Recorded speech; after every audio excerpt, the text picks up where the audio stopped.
Hi, my name is Jordan, and today I'll be showing you how to make a model using K'NEX.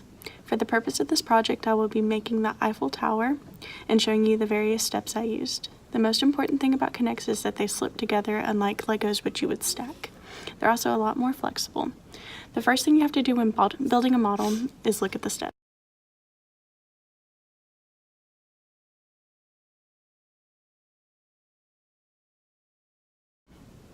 After you've checked out the various steps, it is important to start grouping the pieces together you need for each step so you can make it easier on yourself.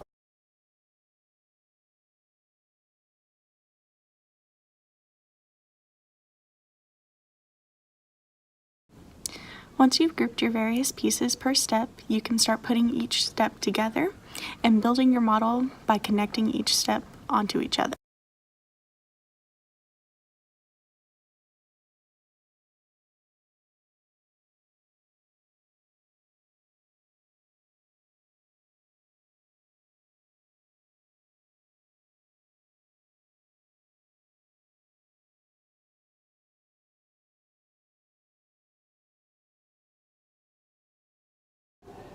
Once you have completed piecing all your steps together, you should have your final product as I do here.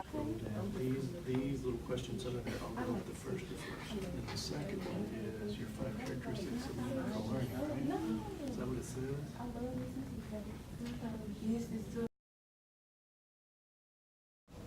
K'NEX are great for modeling as well as hands-on projects. You don't have to model something with steps as I did in this video. You can also do free play or build models something out of a diagram to follow. I hope this video tutorial has been helpful in learning how to use K'NEX.